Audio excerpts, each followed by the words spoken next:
Hello and welcome. My name is Tor Blustad and I'm the game director for Hitman Absolution. Hi everyone, I'm Christian Everdam and I'm the gameplay director on Hitman Absolution. We are very excited and proud to finally share with our longtime fans and everybody else out there what we've been working on very passionately for quite some time now.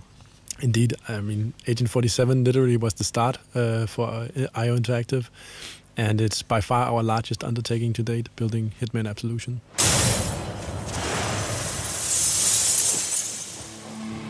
Yeah, so during the next minutes we'll talk you through a portion of the game that takes place in a dark and rainy Chicago, and we catch up with Agent 47 on a quite different type of journey to previous Hitman games.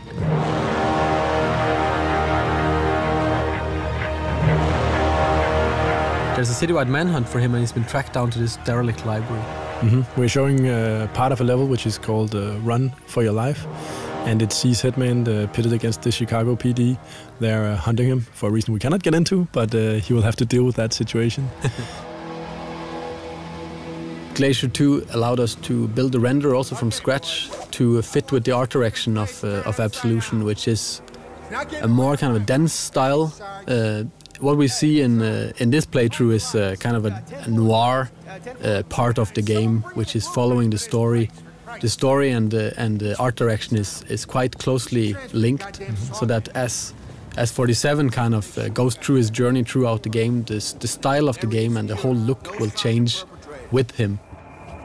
This is a derelict library, right? It's early in the game, and Hitman is seeing some hard times. And later, as he hopefully succeeds, the environments will change to reflect that, right? Yes, and also, I mean, this part of the game is called Run for Your Life. So this is where there's a manhunt. He's been compromised. He's on the run, and he starts empty-handed. So it's perfect for us to show off our mechanics in a natural way, where we kind of build up the character throughout this playthrough. And as you can see here, coming up is one of the new features we introduced in Absolution, which is Instinct. Yeah. As you've seen, Agent 47 can sense his enemies through walls, and he can see or try to predict the path they're going to take. And this feature is something that allows for actually looking at what the AI is doing in the 3D world instead of other places and trying to figure out what to do. But also it was also a feature that got added when the AI got so complex and hard to handle for us and the team. We needed some tools for ourselves to actually make sure that we could play the game. So we're thinking, how could we make it easier for the player to avoid this kind of trial and error where you just kind of stumbled onto an AI and they kind of just came down on you.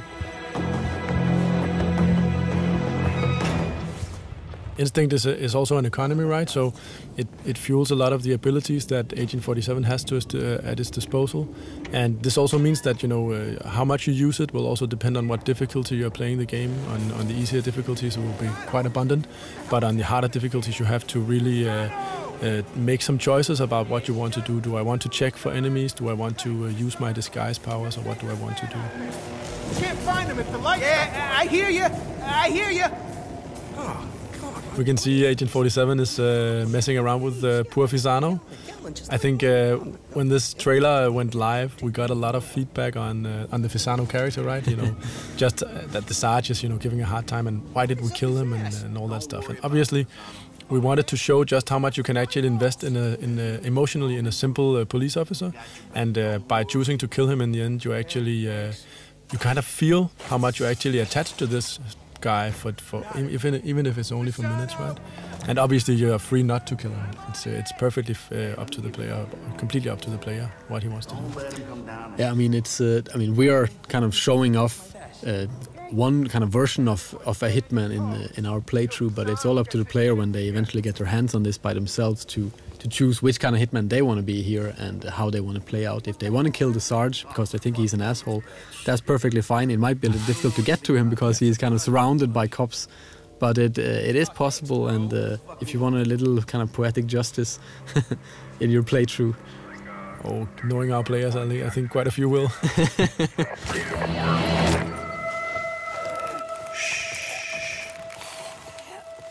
I mean, that's also part of the replayability, that you can always go back to an area and there's tons of different stuff to explore. You read?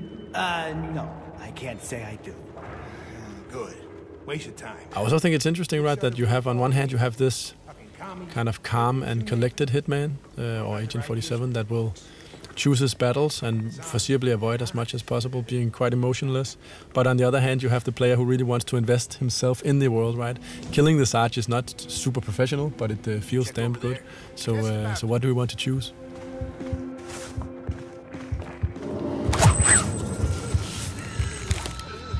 We've been spending a lot of time with our AI trying to build it's the most complex AI we built to date, and we have what we call an intelligence spectrum that allows the AI a far more nuanced behavior than ever before. While in the old games it was very kind of binary or kind of black and white, that you went into a situation and if either they knew you or they didn't. If they found you out, every AI in the world, every NPC would just come down on you and try to kill you. Yeah, I mean, and in this playthrough, if the police haven't seen you killing anyone and they actually discover you, their first notion is not to start shooting, it's actually to try to arrest you. And based on the arrest situation, you can actually come out of it in quite a few different ways, where only a few of them actually lead to combat. You can still evade them and all that stuff. So it's much more grayscale, and it's a part of building this living and breathing world we really wanted, right? Where the environment is fairly rich and the character interaction is rich. So you kind of, you get a feeling that this could be a real place. That's one deep hole. Hey, you think you'd survive that drop? Improvised weapons, as you will see with this, here we have a bust. We call improvised weapons like a number of props here that 47 can use. The improvised weapons have obviously some gameplay relevance in the sense that they do some quick and clean kills, but it's also a choice of style, basically, as also we see later in the hippie apartment. It often has this dark humor twist to it, which items you choose and how do you want to apply them to the AI, if you can talk about it like that.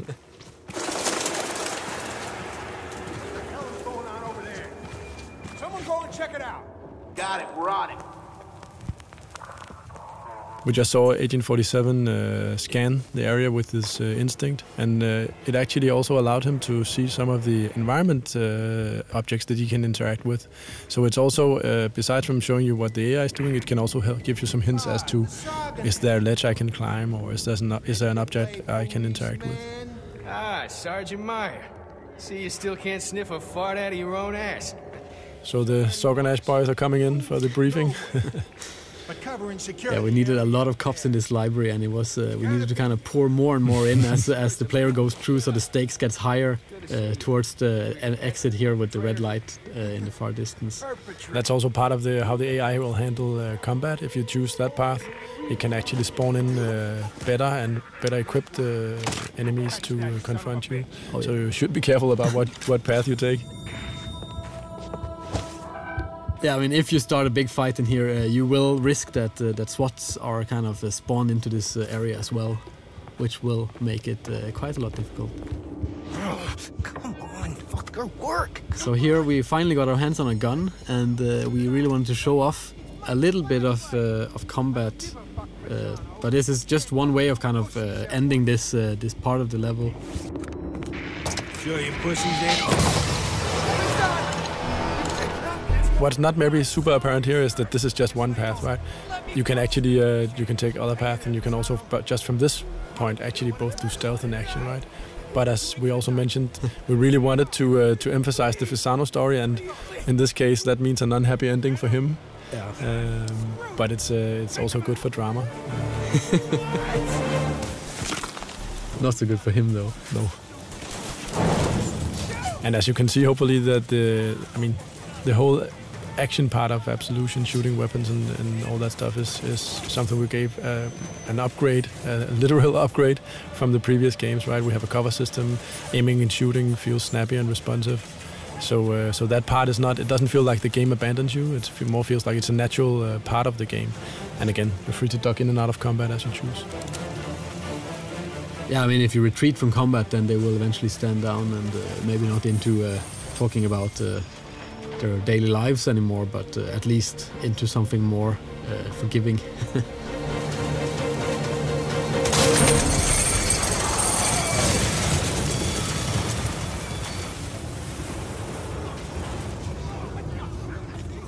We're nearing a moment which I always find very nice, the reveal of the Chicago, right? The skyline. speaking of Glacier 2, I always, I really love the way the rain trickles down his head. It's really, the skin shade and the reflections there are pretty nice. Yeah, they have been spending a lot of time on that. Since we don't have hair on our main character, it's it's all about what kind of environmental effects we can make on him and his suit. So running from police, this is part of obviously the run for your life level. Agent 47 is hunted by police, and this is something we really wanted to show. Allow ourselves sometimes to just set the stage a little bit. And this is obviously a more tight linear sequence. But again, we're talking about NPCs and kind of characters of the game, and we really wanted a helicopter that was kind of like a personal helicopter, like it was humanized and not just like a hunk of metal with a huge gun.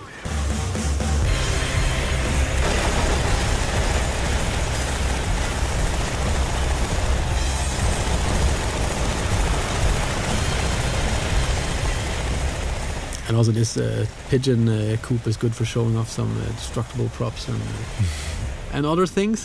Destructible pigeons? Yes. That was something that came from the team. Oh yeah.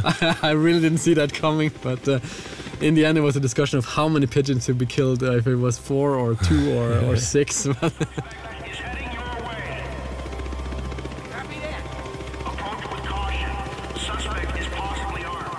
Another feature that makes a return in Absolution is obviously the disguise gameplay, and it's always been central to the franchise, this ability of Agent 47 to impersonate the people around him, right? Take their clothes as disguise. But it's something also, I mean, we never really got the time to explore what this mechanic really could do, and we always wanted to do more with the disguises in the old games, but we never kind of found the time or had the people to do it. I really wanted this feeling of hiding in plain sight. That's been the theme throughout the talk of what do you do in a disguise. As we can see later, that's coming up. But also just the feeling of actually walking around where people don't really know who you are.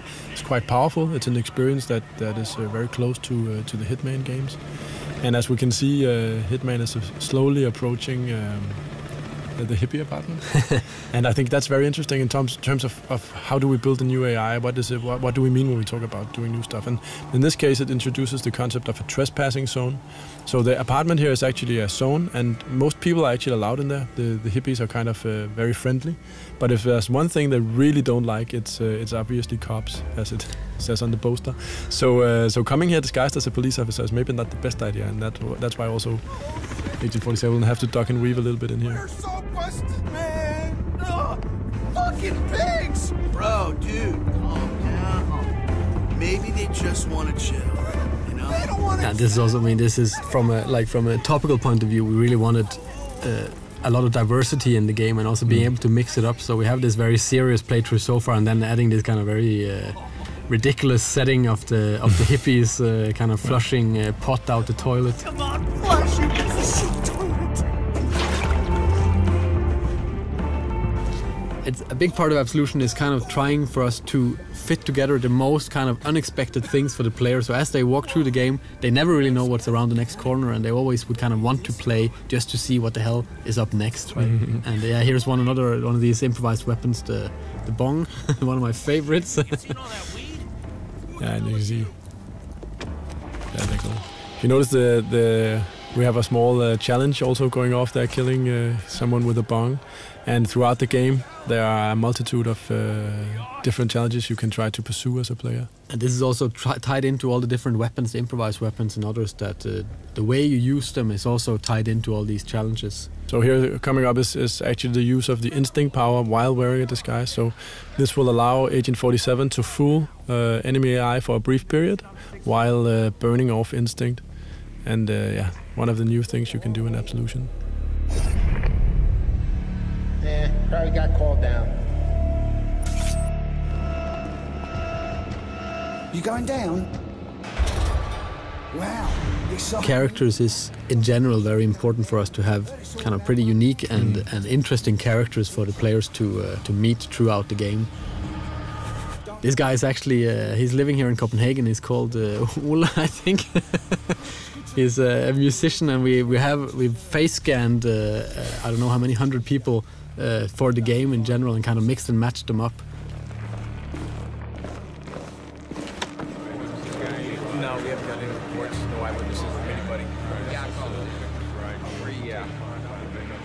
For the ending of this playthrough, we really wanted kind of a big ending, and we made this lobby area that really it kind of cries out for a big shootout. But instead of doing that, we kind of wanted to show off another one of the disguise mechanics, which we call hiding in plain sight.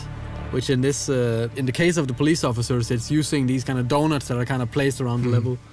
I mean, and throughout the game, you'll have to learn or figure out which disguise fits with which environment interactions, and this is a good example of it.